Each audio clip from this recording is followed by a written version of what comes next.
बिस्मिल्लाहिर्रहमानिर्रहीम अस्सलाम वालेकुम वरहमतुल्लाहि वबरकातुहू। आप दोस्तों की मोहब्बत का बहुत बहुत शुक्रिया। आप मुझे पसंद कर रहे हैं और मेरी वीडियो देख रहे हैं। मैं आपके सवालात जो हैं उनको नोट करता रहता हूं और उन पर इंशाल्लाह ज़रूर वीडियो बनाऊंगा और बना भी रहा हूं। जो सवालात मैंने आज सेलेक्ट किए हैं उन पर मैं आज आपसे बात करूंगा और इंशाल्लाह उम्मीद है आपको भरपूर उनसे फ़ायदा होगा। तो मज़ीद गुफ्तगू शुरू करने से पहले मेरी आपसे गुजारिश है कि अगर आप नए हैं तो चैनल को सब्सक्राइब ज़रूर कर लें और साथ बेल आइकन के बटन को भी प्रेस कर लें। तो चले नाज़रीन, आपके सवालात और उनके जवाबात ये सिलसिला जो मैंने शुरू किया है, आज जो कुछ सवाल मेरे पास जमा हैं उन पर जो है वो आपसे गुफ्तगू करते हैं। पहले नंबर पर सवाल है अली अब्बास रज़ा साहिब का कि जैतून के पत्तों का मिजाज क्या है, जैतून के पत्तों का मिजाज बता दें। तो जैतून जो है उसका मिजाज जो है वो गुद्दी असाबी यानी गर्म तर है। तो पत्तों का और कोई भी आप पौधा ले लें या कोई भी आप जो है नबातात ले लें, जो मिजाज है सब पौधे का एक ही मिजाज होता है। पूरे पत्तों का भी मिजाज, हाँ कहीं कमी बेशी हो सकती है। मसलन अगर पत्ते हैं तो उनमें जो है वो तरी कम हो सकती है, वो गर्म खुश्क हो सकते हैं, लेकिन ज़्यादा मिजाज जो है वो गर्म तर ही होगा। तो जैतून के पत्तों का मिजाज भी जो है वो गुद्दी असाबी या गर्म तर ही होगा। ज़्यादा से ज़्यादा अगर उसमें तरी कम होगी तो वो गर्म खुश्क ही हो सकता है। आप समझ होंगे कि इसका मिजाज गर्म ज़रूर है, गर्म तर ही इसका मिजाज है जो मेरी नाक़िस अक़ल के मुताबिक है। क्योंकि जो भी किसी अपना पौधा आप लेंगे उसका जो जड़ का, जो बीज का, जो पत्तों का, तने का, छाल का, सब का मिजाज एक ही होता है। हाँ, फ़र्क इतना होता है कि किसी में तेज़ी ज़्यादा होती है, किसी में कम होती है, यानी किसी में असर ज़्यादा होता है, किसी में कम असर होता है। तो उम्मीद है आप इस सवाल से जो आपको जवाब दिया गया मुतमिन होंगे।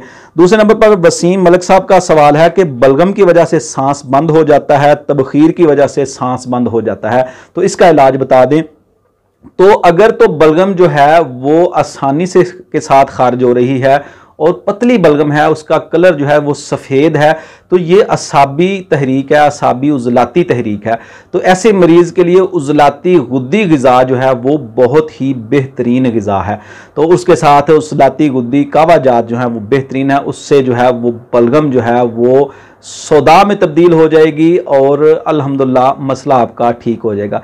यहाँ पर ही एक और सवाल है कि कुछ दोस्त ने उन्होंने सवाल किया था कि कीमियाई तहरीक का इलाज मशीनी तहरीक में या मशीनी तहरीक का इलाज मशीनी तहरीक में होगा या कीमियाई तहरीक में होगा।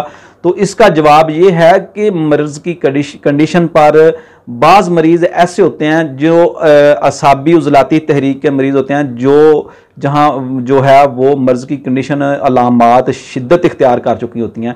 तो मशीनी तहरीक का इलाज जो है वो फ़ौरन अगले उज़व की मशीनी तहरीक से किया जाता है ताकि मरीज़ को फ़ौरन फ़ायदा हो और आराम हो। अगर अगले उज़व की जो है वो कीमियाई तहरीक शुरू की जाए या असाबी उज़लाती का इलाज उज़लाती असाबी में किया जाए, यानी असाबी तरी सर्दी का इलाज खुश्की सर्दी में किया जाएगा, तो अगर हैज़े वाला मरीज़ हो या इस तरह के और भी कई मरीज़ जो सीरियस कंडीशन में हों, तो उनके जिस्म में पहले ही हरारत की कमी होगी, रतूबात की पानी की कमी होगी, तो खुश्की सर्दी से उज़लाती असाबी तहरीक से मरीज़ का जो मर्ज़ है वो बिगड़ जाएगा। तो ऐसे मरीज़ों के लिए उज़लाती गुद्दी जो है वो फिर इस्तेमाल कराई जाएगी और साथ गुद्दी उज़लाती तक भी आप इस्तेमाल कर सकते हैं ताकि खुश्की गर्मी के साथ गर्मी खुश्की हरारत भी जो है वो भी कायम हो जाए और उस मरीज़ के जिस्म में ताकत और तवानाई भी कायम हो, ना कि वो मरीज़ जो है वो कमज़ोर हो जाए और वो की मशीनी तहरीक जो है वो शिद्दत में हो, शदीद तहरीक हो, तो उसमें मर्ज़ जो है उसमें मौत का भी खदशा होता है। तो ऐसे मरीज़ों का इलाज जो है वो इंतहाई एहतियात के साथ, और ये मुआलिज पर डिपेंड करता है कि वो असाबी उज़लाती तहरीक का इलाज उज़लाती असाबी में करेगा या उज़लाती गुद्दी में करेगा या आगे जाकर गुद्दी उज़लाती तहरीक में करेगा। तो ये मुआलिज जो है वो मरीज़ की कंडीशन देखकर उसका इलाज करता है। उम्मीद है आप समझ चुके होंगे। इसी तरह कोई भी मरीज़ है, असूल तो यही है कि असाबी उज़लाती तहरीक का इलाज उज़लाती असाबी तहरीक, उज़लाती असाबी तहरीक का इलाज उज़लाती गुद्दी तहरीक, उज़लाती गुद्दी तहरीक का इलाज गुद्दी उज़लाती तहरीक, इसी तरह सारा जो है वो आगे भी चलेगा। लेकिन फिर भी मरीज़ की कंडीशन देखनी पड़ेगी कि मर्ज़ इस वक्त किस स्टेज पर है।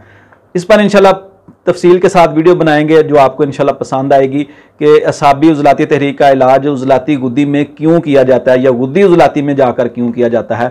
इंशाल्लाह इस पर मैं आपको दलाइल के साथ इंशाल्लाह आपको गाइड करूँगा। एक और सवाल है, अवैस अहमद साहब, मिजाज खुश्क सर्द है, पट्ठों का खिंचाव है, मर्दाना कमज़ोरी है, जिस्मानी कमज़ोरी है, भूख बंद है, इसका इलाज बता दें। तो जो आप अलामात बता रहे हैं ये उज़लाती असाबी हो सकती हैं, क्योंकि अभी आप पट्ठों का खिंचाव जो है वो ज़्यादा उज़लाती तहरीक में ही होता है। तो इसके लिए आप जो है वो भूख की भी कमी है, उज़लाती गुद्दी ग़िज़ा और दवा जो है वो कुछ अर्सा इस्तेमाल करें।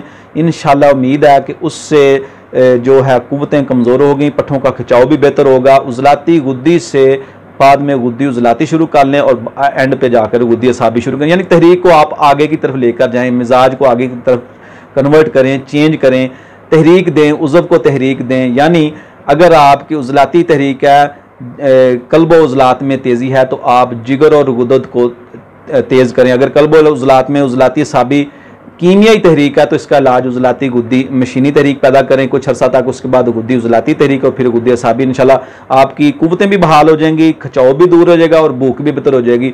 भूख के लिए जो है उज़लाती गुद्दी जो है वो कावाबजात भी बेहतरीन है। इसके लिए मुकव्वी मैदा दवा मैंने पिछली एक वीडियो में बताई है, मुकव्वी मैदा संग्रहणी वाले मर्ज़ में वो दवा भी भूख के लिए बहुत अच्छी दवा है, तो वो आप इस्तेमाल कर सकते हैं, कुव्वतें भी बहाल हो जाएंगी। और बाद में जाके आप गुद्दी असाबी मुकव्वी मजून भी इस्तेमाल कर सकते हैं।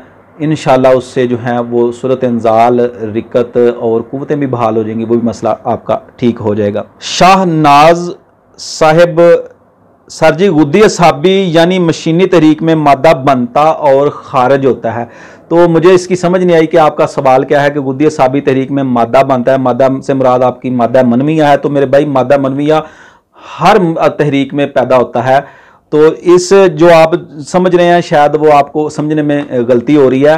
गुद्दी असाबी तहरीक में सुफरा पैदा होता है और खारिज होता है। सुफरा जो है ये जिगर की एक ख़ास जो है, यानी कि जिगर हरारत पैदा करता है, तो हरारत की है यानी कि आपके जिस्म में अगर गुद्दी असाबी तहरीक होगी तो गुद्दी असाबी तहरीक से हरारत पैदा होगी और खारिज होगी, यानी सुफरा पैदा होगा और खारिज होगा।